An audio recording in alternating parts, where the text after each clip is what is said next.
Energy vibrated through them both.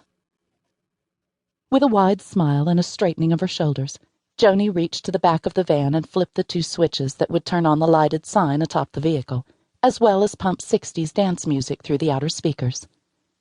Cakes A Go-Go was open for business.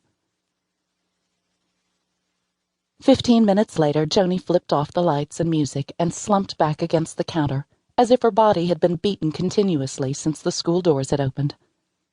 She was so happy not to be a teenager with all those hormones and emotions running rampant through her. "Ah, that was exhausting," she moaned.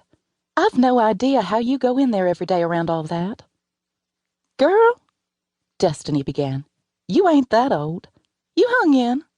A gleam sparkled in the teen's dark eyes as she began to wipe down the counter, where more than one cake had ended up top down.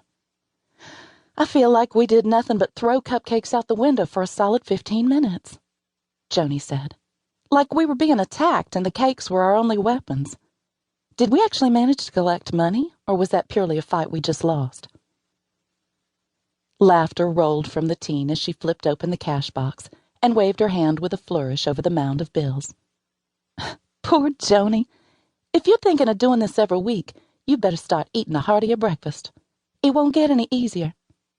"I believe that." She picked up one of the few remaining cupcakes and peeled the paper down to take a bite. "Or lay off the sugar.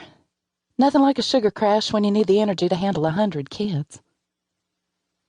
The 2 of them chuckled together and celebrated their mini success as they cleaned up the van. Then they headed back to the shop to replenish their stock. As she pulled into the space reserved for her, she noticed a shiny red, enormous 4-door pickup parked in front of the real estate office a few storefronts down. She'd seen a similar truck in town a few weeks back, right around Christmas, and couldn't help but wonder if this one was driven by the same man. A man who'd set her engine on purr the instant she'd met him. Not that she would do anything about it if it was him. He'd practically had homebody stamped across his forehead. She didn't get involved with men looking to settle down. Period.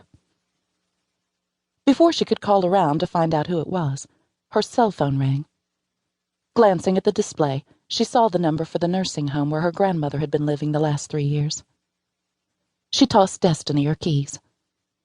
"Go on in and grab the boxes in the back. I need to take this." Destiny headed off to refill the van, while Joanie slid her finger along the screen to answer. It would be one of 2 things. Either her ailing grandmother had finally passed, or they were calling about the bill again. "Hello?" Joanie tried to keep a smile on her face, knowing anyone peeking out the surrounding storefronts might be watching her. Any sign of a frown could easily blow up into a rumor that would take on a life of its own. It was part of the fun of living there, seeing what kind of gossip spread on any given day. "Ms. Bigbee?" An efficient female voice answered. "This is Gloria Williams, billing coordinator at Elm Hill Nursing Community." Joanie's shoulders sunk. It was about the bill. The insurance payment, along with what she managed to send every month, hadn't been covering things for a while now, and she knew it. She'd assured them at the beginning of the year that things would turn around as soon as she had the new business stable. If only they'd give her a little more time. Ms. Williams explained how the home had to turn a profit, or their owners would shut them down, then followed with, "We hate to do this, but we're putting you on notice." Joanie turned her back to the street and held her breath. She had no other way to take care of Gigi if she got kicked out. "You have 2 months, Miss Bigbee. Get caught up on your bill, or your grandmother will have to find a new place to live."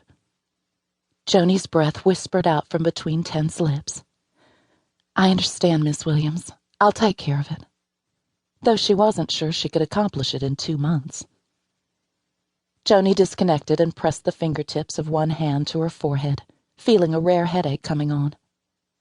She'd been planning to sell Gigi's place for a while now to cover expenses, but the house needed to be remodeled before it could be sold.